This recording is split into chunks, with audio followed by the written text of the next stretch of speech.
What's up, guys? In this video, I'll tell you the most important things that I've learned during my bodybuilding, first natural bodybuilding show, the things that I've learned and things that can be super helpful for you, all right? So let's jump straight into it. Guys, being a beast at the gym, being strong at the gym, looking good at the gym, doesn't matter as much if you cannot translate that to a good physique on stage. All right, you can look your best 2 days out, 1 day out, few hours out. But if you don't look your best on show time, doesn't really matter. You are as good as you can look on showtime. All right, I see a lot of people at the gym. They think they're big. They're putting all that weight. They're looking pumped. I was looking crazy pumped 2 weeks out. I thought there's nobody that can stand next to me. Guess what? I was humiliated on stage. All right, why? Because I didn't peak properly and I was super stressed. I retained some water. I made a lot of mistakes, but that doesn't matter. The reality is that nobody knows what happened 2 days ago, but they look at the moment that you are on stage, the few minutes, the few seconds. All right, so that's where it matters.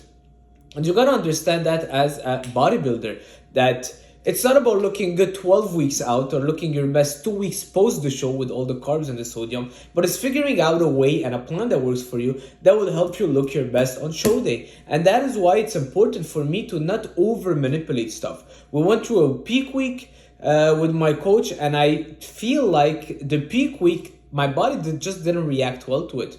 All right.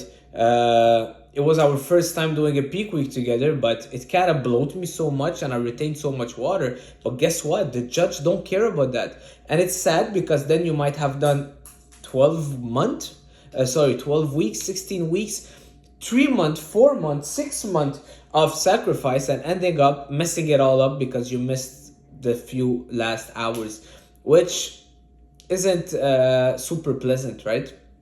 So that's the first thing I want you to understand, that what matters is the few minutes you are on that stage. You can look super bad the day before or super good the day before, it doesn't matter. All right, so you gotta understand that. Number two, when you're natural, you can't push too much. All right, you gotta give the body its time. You gotta give your body enough time to recover. You can't overstress your body, and that's what I did. I overstressed my body. I pushed too much on the cardio, dropped the calories too low, and guess what? The body will always win the fight against you when you're trying to push it too much. I lost a ton of muscles, overstressed my nervous system, cortisol was up, retained a lot of water, and didn't look as good, didn't perform as good. All right, at 145 I looked like a shadow of myself. All right, I was way better coming in a little bit heavier, with a little bit maybe more body fat on me, but with rounder muscle bellies, a better shape, and just fuller look, without doing all the crazy extremes and the manipulation and this and that. All right, so that's another thing. You gotta understand and you gotta play your strength. All right, so if your strength is being the big guy or a thick guy, you have a thick back, while over dieting to get extremely shredded, to play the shredded game, might not benefit you. Yeah, you might end up with shredded glutes, but guess what? All your upper body will be gone because you will have lost all the muscles. If you're someone that can get shredded super easily and you have those amazing lines, play that game. All right, I've tried playing the shredded game and this was never my game. I was always like a thick boy at heart, you know, a fat boy, fat kid at heart. And next show I'll be playing more of the size game, because I did lose a lot of size, and for me, putting on size, I can do it in a minute. All right, trust me. You give me 2 weeks, I'll be 10 pounds up. I can get 15, 20 pounds up in a month, no problem. Trust me, I know my body. And give me a little bit extra carbs, I'll go a few cheat sushi, all you can eat, and I'll be up to 180 in no time, and 200 in no time. Like, I've been to 215 as a 5'6.5", you know, so it's not hard for me. But that is not the goal too. I want to have a good balance of fullness, size, and also not coming super out of shape. I do want to come in shape, but I don't want to play the shredded game, because playing the shredded game led to me doing too much cardio, losing a lot of muscle mass, over dieting, and didn't like my look. All right. Tip number 3 is that trust your intuition, guys. Trust your intuition. You know, they say you gotta make some mistakes so you can learn from them, and I really believe that you gotta learn from your mistakes. For me, my mistakes was kind of letting go all the knowledge that I have to trust a protocol because someone did it this way. So I was like, well, that must work. tried this different way and it didn't work well for me, just because my intuition was leading me, let's say, to train more compound lifts, more barbell back squats, more bench press, more overhead press, more pull-ups. Those were the things that were working for me. But then I kind of switched everything up because I was following a plan with a trusted coach that has a proven method. But his proven method didn't work for me.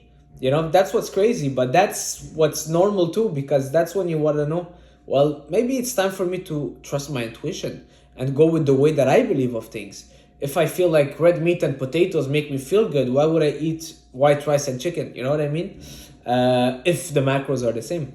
So trust your intuition and stick to what you feel like works for you. And I don't want to say be kind of stubborn about learning. No, keep learning, keep this open-minded, be coachable, but don't mute that inner voice that you have, because that inner voice that you have and the things that have worked for you, the experience that you have, are very valuable and you gotta use them, okay? Use them to your advantage. Having a coach is good, but also you know yourself super good, so also don't neglect your own self. This is something that I did. I kind of let myself go and kind of believed blindly every single thing, which is not a wrong thing to do when you're a beginner, but when you've been doing it for a while, you start to know what works for you and what doesn't. And coaching for me should be a partnership where you kind of go back and forth. And unfortunately, sometimes it's hard to find a partnership. A lot of times you get a plan and you just follow that plan and you either ride with it or you don't, you know?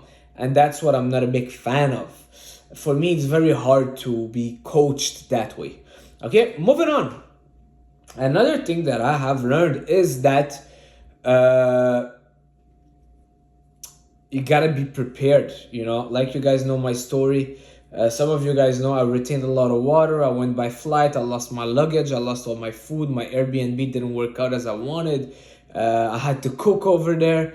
So all those few days before the show were super stressful for me. Extremely stressful. Can you imagine? I lost my luggage. I lost all my food. Lost my posing trunks. I mean, my body was just super stressed, fight or flight mode 24/7, that I ended up retaining so much water. It's not an excuse, but I wasn't prepared well. And I thought I was, but next time I might go a week before, just settling down and making sure that I'm prepared for it. And I'm investing a little bit more in terms of logistics instead of just taking Airbnbs and walking every single place. All right, so this is very important. Another thing that I learned, if you want to do a bodybuilding show, you need to have a life that is stable, that is structured, and that is, you have a good foundation. Me, my life, I mean, my job, I work at a gym. The gym went bankruptcy. I mean, things will always happen, right? But we had a lot of things that happened, and a lot of things that happened in my personal life, that I was a little bit unstable in a lot of things, financially, emotionally, relationships, a lot of things. And when you start a prep, it puts you in a zone where you start isolating yourself even more, and it amplifies all the problems. All right, it kind of enhances them, because then you're even more isolated.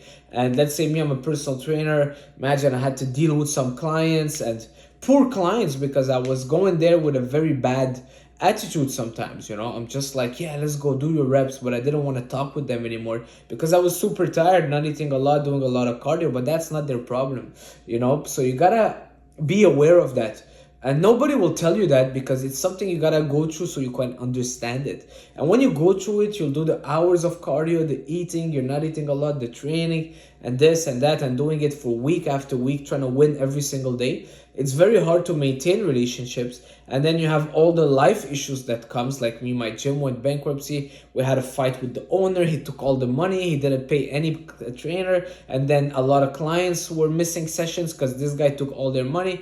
Dealing with all that, it just becomes more and more of a burden. And I didn't have a good support, because I was all on my own and trying to figure everything out at the same time, trying to figure out that prep. It's so much different than someone having, let's say, a stable job or career, and it's like a lot easier on the mind and the body, and the main focus would be the prep.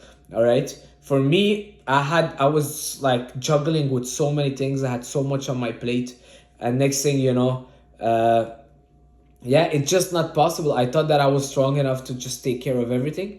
But trust me, when you're eating maybe 1,400 calories, barely any carbs, and you're pushing yourself at the gym and in your cardio, start messing up with your mind, your brain, and your relationship also. And that's something that I will really take into consideration next time. I texted, let's say, my friend Phil. I apologized to him. I apologized to my client Daniel, many clients. I said, I'm super sorry. I wasn't the best trainer because I really became a version of me that I didn't like. I'm more of a social guy, and yeah, going through all of those together. So that's why when you're doing a show, a prep, make sure that you're solid. You've got good foundation, and you can start building up on it, because things will happen, bad things will happen, and having, let's say, your wife or your brother, your best friend supporting you in that, or a stable job, will help you a lot. So that's pretty much it for this video. I just wanted to share a few things and just making a video, much love, guys. Hopefully you guys are doing well. Let's keep crushing it. Let's keep going. Happy Thanksgiving to all Americans. And that's it. That's it, guys. Keep following your dreams. I was offered a very big job. Someone wanted to pay me a lot of money to do something, and I said no, because I have a dream. I have a dream, and I have a passion, and I have a goal in life, and I want to build my own brand. So don't sell that dream or that brand for a 9 to 5 paycheck. I mean, it's a bit ironic, because I was just saying, if you have a prep and you have an easy job, it will help, but nothing good comes easy. I'll see you guys soon. Ciao.